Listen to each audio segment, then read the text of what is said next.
మీ business ఏదైనా మీ ఊర్లో promotion చేయాలంటే అది సుమన్ టీవీతోనే సాధ్యం. ఇప్పుడే సంప్రదించండి. నమస్తే, welcome to Suman TV.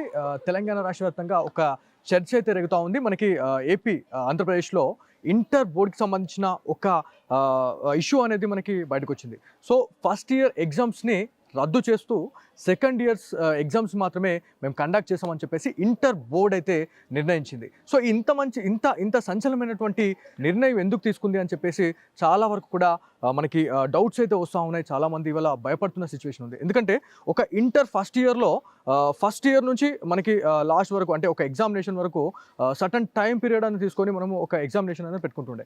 So దాంట్లో ఒక హెవీ బర్డన్ అనేది, లేకపోతే ఒక బర్డన్ అనేది తగ్గినట్టు కొంత అనిపిస్తుండే. కాకపోతే ఫస్ట్ ఇయర్ది ఎగ్జామ్ అనేది తీసేసిన తర్వాత సెకండ్ ఇయర్ ఎగ్జామ్ని మాత్రమే మేము కండక్ట్ చేస్తామని చెప్పడం, అది ఎంతవరకు కరెక్ట్ అనేది ఖచ్చితంగా మనం మాట్లాడుకోవాలా. సో ఇందులో భాగంగానే మనతో కొంతమంది నిపుణులు అయితే ఉన్నారు. ఒకసారి వారితో మాట్లాడడం. సార్ నమస్తే.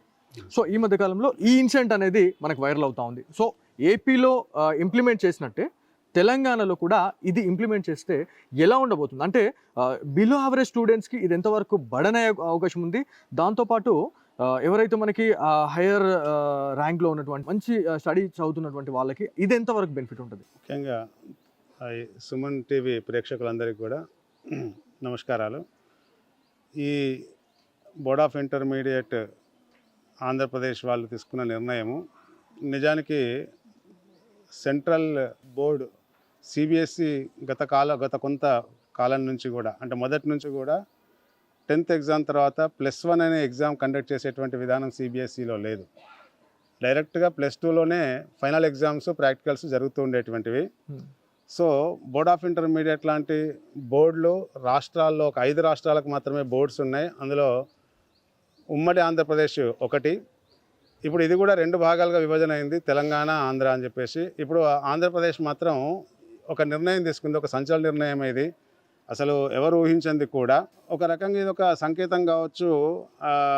నేషనల్ ఎడ్యుకేషన్ పాలసీలో భాగంగా ఆంధ్రప్రదేశ్ ఒక అడుగు ముందుకేసి ఉంటుందేమో అని చెప్పేసి నేను అనుకుంటున్నా. ఎందుకంటే నేషనల్ ఎడ్యుకేషన్ పాలసీ ఇంప్లిమెంట్ అయిన తర్వాత ఖచ్చితంగా +1 అనే ఎడ్యుకేషన్ అనేటువంటిది ఉండదు. +1 అనే ప్లేస్లో బోర్డ్ ఎగ్జామ్స్ లాంటివి ఉండవు. ఎందుకంటే అది సెంట్రల్ గవర్నమెంట్లోకి వెళ్ళిపోతాయి ఈ ఎడ్యుకేషన్ పాలసీ ద్వారా. సో దాని ఇంపాక్ట్ ముందుగానే ఆంధ్రప్రదేశ్ గ్రహించి దాన్ని ఇంప్లిమెంట్ చేసి ఉండొచ్చేమో అనుకుంటున్నాను. రానున్న రోజుల్లో ఐఐటి రానున్న రోజుల్లో ఈ నేషనల్ ఎడ్యుకేషన్ పాలసీకి అనుగుణంగానే అన్ని రాష్ట్రాల విద్యా విధానాలు మారాల్సిన పరిస్థితి ఉంది. So 9th, 10th, 11th, 12th ఈ 4 సంవత్సరాలు ఒక కేటగిరీ కింద మనం సెకండరీ ఎడ్యుకేషన్ కింద మనం భావించాల్సి వస్తుంది. ఇప్పుడేమో కొన్ని రాష్ట్రాల్లో 9th, 10th సెకండరీ ఎడ్యుకేషన్ అని, 11th, 12th higher secondary education అని చెప్పేసి మనం చూస్తూ ఉన్నాం. ఇప్పుడు ఇదంతా కూడా హయ్యర్ సెకండరీ కాకుండా పూర్తి సెకండరీ ఎడ్యుకేషన్ కింద ఈ 4 తరగతులు వచ్చే అవకాశాలు ఉన్నాయి. సో అందులో భాగంగా 9th బోర్డ్ ఎగ్జామ్ ఎట్లయితే లేదో అదేవిధంగా 11th కూడా బోర్డ్ ఎగ్జామ్ అనేటువంటిది తొలగించడం అనేటువంటిది జరిగి ఉంటుందేమో. కానీ ఇప్పటి పరిస్థితుల్లో చూస్తే మాత్రం, అంటే ఇంకా నేషనల్ ఎడ్యుకేషన్ పాలసీ ఈ 2 రాష్ట్రాల్లో ఇంకా పూర్తిగా ఇంప్లిమెంటేషన్ జరగలేదు. కాబట్టి ఈరోజు బోర్డ్ ఆఫ్ ఇంటర్మీడియట్ ప్రారంభమైనటువంటి 1966 నుంచి ఇప్పటిదాకా మనం చూసినట్టయితే ఈ నిర్ణయం చాలా సంచలనాత్మక నిర్ణయమే. మాకు వచ్చిన డౌట్ ఏంటంటే, ఎవరైతే బిలో యావరేజ్ స్టూడెంట్స్ కావచ్చు, దాంతోపాటు మెరిట్ స్టూడెంట్స్కి దీంట్లో ఎవరికి అడ్వాంటేజ్ ఉండే అవకాశం ఉంది? ఎందుకంటే ఫస్ట్ ఇయర్ ఎగ్జామ్స్ మొత్తం రద్దు చేసేసిన తర్వాత సెకండ్ ఇయర్లో ఎట్లాంటి ఎగ్జామినేషన్ అనేది ఉంటుంది, అంటే ఎంత టఫ్గా పేపర్ ఇచ్చే అవకాశం ఉంటుంది అనేది కూడా చాలామంది ప్యానిక్ అవుతూ ఉంటారు. సో దాని గురించి వాస్తవం, మీరు చెప్పింది నిజమే. యాక్చువల్గా 2 యాంగిల్స్ మనం చూడాల్సి వస్తుంది ఇందులో. పూర్ స్టూడెంట్ పరిస్థితి ఏంది, యావరేజ్ స్టూడెంట్ పరిస్థితి ఏంది, క్లెవర్ స్టూడెంట్ పరిస్థితి ఏంది. ఇలా విద్యార్థులు 3 రకాలుగా మనం విభజన చేసుకోవచ్చు. ఇలా ఆల్మోస్ట్ ఈ టాప్ పొజిషన్లో లేదా అబవ్ మిడిల్లో ఉన్నటువంటి పిల్లలు చాలామంది ఉంటారు కదా. 70% కంటే ఎక్కువ స్కోర్ సాధించిన విద్యార్థులు ఉంటారు కదా. వీళ్ళందరూ దాదాపుగా ఐఐటి, నీట్ లాంటి ఎగ్జామ్స్కి ప్రిపేర్ అయ్యేటువంటి వాళ్ళే ఉంటారు. ఒక రకంగా ఐఐటి, నీట్ లాంటి ఎగ్జామినేషన్స్కి ప్రిపేర్ అయ్యేటువంటి విద్యార్థులందరికీ కూడా ఫస్ట్ ఇయర్లో బోర్డ్ ఆఫ్ ఇంటర్మీడియట్ పెడుతున్నటువంటి ఎగ్జామ్స్, అందులో మార్కులు వాళ్ళకు ఒక రకంగా ఒక టఫ్ టాస్క్ లానే ఉంటుంది. ఇంటర్మీడియట్ లోపల ఫస్ట్ ఇయర్ మార్కులు ఎక్కువ సంపాదించడం కూడా ఒక ఛాలెంజ్ ఆస్పెక్టే. ఎగ్జాక్ట్లీ. సో అది కూడా ఒక క్రెడిట్ సంపాదించే ఉద్దేశంతో పిల్లలు ఐఐటి నీట్ని పక్కన పెట్టి ఒక 3 నెలలు ఐపీ ప్రిపరేషన్ మీద పడాల్సి వస్తుంది. ఓకే. దానివల్ల ఐఐటి ప్రిపరేషన్ వీక్ అవుతున్నారు, నీట్ ప్రిపరేషన్లో వీక్ అవుతున్నారు. ఆల్ ఇండియా లెవెల్లో ఉన్న పిల్లలతోటి పోటీ ఇవ్వలేని పరిస్థితికి రావడానికి ఒక board of intermediate first year exams కూడా కారణమై ఉండొచ్చు అని చెప్పేసి నేను సో అనుకుంటున్నాను. ఆంధ్రప్రదేశ్ ప్రభుత్వం గురించి మనం మాట్లాడుకుంటే ఇంటర్మీడియట్ బోర్డు ఇంత సంచలనాత్మకంగా ఈ నిర్ణయం అయితే తీసుకుంది. కాకపోతే 1 year అంటే ఫస్ట్ ఇయర్లో మనకు ఒక మార్చ్ కానీ ఏప్రిల్ వచ్చిందనగానే మనకి ఎగ్జామ్స్ అనేది ఉంటాయి. సో అప్పుడు ఎంతవరకు చదివినాము ఎంతవరకు చదవలేము అనేది పక్కన పెడితే మాత్రం ఒక్కసారిగా ఇదంతా కూడా ఎత్తివేసిన తర్వాత ఎవరైతే ఇట్లాంటి అంటే మనకి చలో మళ్ళీ సెకండ్ ఇయర్ చూసుకుందాంలే అనుకునే బ్యాచ్ కూడా చాలా మంది ఉంటారండి. అవును, సో అట్లాంటి వాళ్ళకి ఇంకా ఎట్లాంటి ఇంపాక్ట్ పడుతుంది మరి వాళ్ళపైన? అది వాస్తవం మీరు చెప్పింది. నేను అంటే కన్క్లూడ్ చేయలేదు. ఆ టాపర్స్ విషయంకు జరిగేటువంటి బెనిఫిట్ గురించి మాత్రం చెప్పాను.